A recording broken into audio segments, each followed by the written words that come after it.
rhetoric and look for enemies, like you say, so that people will become hawkish and accept a more militant stance and activist stance around the world. As a matter of fact, it resulted in the poll which was mentioned by AP and NBC. The Associated Press poll shows Americans by 3-1 want the SALT treaty held up by the Senate until the Russian troops are moved out of Cuba. 66% said hold up the treaty, 22% said don't, the others didn't know. John, how would you comment on Carter's speech on this incident where he claimed that Cuba was a puppet, a satellite of the Soviet Union, that was an economic failure? Do you think that's an accurate account? Well, you notice Fidel Castro was on 60 Minutes the night before President Carter's big speech on this subject, and he called President Carter dishonest on this subject. And then the next night, Carter went on television, and it was almost as though he set out to prove Castro right. His presentation of the facts was so distorted, and he left out these glaring omissions that would give some balance to the thing, that would have explained it and put it into its perspective.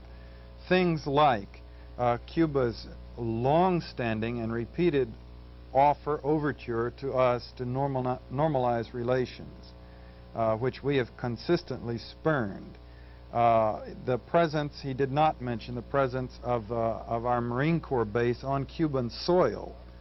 Now, mind you, if the Soviets had troops on U.S. soil or Cuban troops on U.S. soil, it would be a different thing, but we actually maintain a Marine Corps base on Cuban soil. He made a big thing out of Cuba's dependency, economic dependency on the Soviet Union, and he called it Cuba the economic failure of communism. He didn't point out that we've had a 20-year economic war against Cuba, that it's a long ways from Russia and it's very close to us.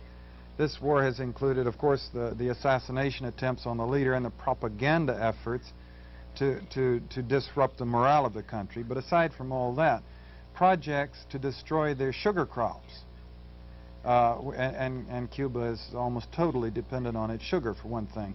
A blockade of Cuba for many, many years.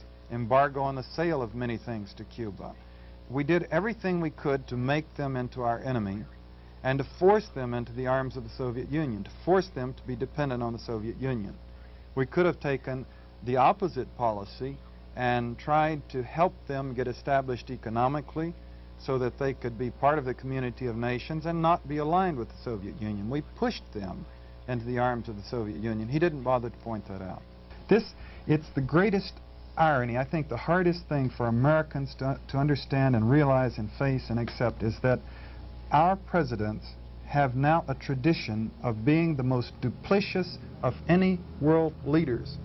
Our presidents lie the most as a matter of policy because of the secrecy establishment. Now, it was absolute proof of the pudding of the whole thing about the CIA. This was another CIA operation that got out of hand, a rogue elephant, they like to call them, that it jeopardized SALT II and put the United States in the position of being ridiculed in the eyes of the world and preoccupied our government for 3 weeks until Carter finally.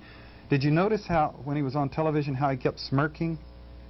He would be talking very seriously about all these heavy things, and then he would kind of give his little grin. He couldn't repress it because he knew what a joke this whole thing was. There was no crisis. But at the same time, it had become a crisis in the sense that SALT II was at stake. Well, Al Slavinsky is going to join us now, and we'll proceed with more in-depth discussion of this and other items which might be on your mind. It's clear to me this is a pseudo-issue, but I'm not clear of how the CIA is behind this. Okay. You have to read between the lines only a little bit to understand the CIA's role, because it has been stated in the last few weeks. I would be more alert to what these statements meant, having been part of these things before. But every 3 years, there's the Non-Aligned Nations Conference. And every 3 years, 9 months before the conference, the CIA mounts a massive operation to discredit, disrupt, and manipulate this conference. In in whenever it was, 1970, the big issue was China was trying to get into the United Nations. And we were leaning in the direction of talking directly to China. But the thrust of the Non-Aligned Nations Conference operation was to get all of the delegates possible to oppose endorsing the entry of China into the United Nations. I was involved in that one. I had an agent who was an intellectual third world figure, who was an official in his government who could go to this conference. And so I was leaned on by headquarters. Every station, CIA station in the world gets these cables saying, not just do you have anyone who would go, but they go through your files back at headquarters and find out what agents you have and come in and say, send in our intellect to this place and tell him what to say. And I got out my agent and leaned on him and said, this is the line you've got to take vis-a-vis China. And he said, wait a minute. He said, wait a minute. He said, my country is very poor. We need China. We need a relation with China. You're ordering me to sabotage my country's interests for one of your political ploys when everybody can see that the United States is in the process of going to bed with China in her own economic interest. He said, how can I do that? And ours, too. Yeah.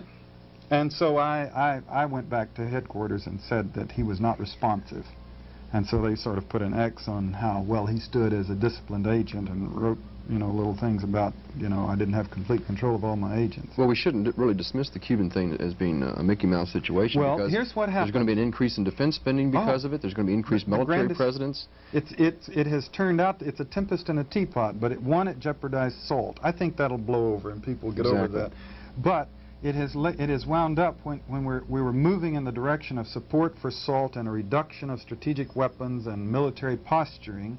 That's what these treaties should be about. It has wound up to be a victory for the hawks in the Defense Department and in the CIA as well. And also, this is kind of reminiscent of the days when Hoover would create a threat and go out and stomp it down and get more money from Congress in the process. Isn't the CIA doing the same thing? Exactly, although I don't, knowing them as I feel I do, as I did and I believe I still do, I don't think that they have enough mind about, there's enough of an intellect driving what they do. They always have these Non-Aligned Nations Conference. This time it's a biggie because it's in Cuba and it's the old CIA nemesis. Castro is running it.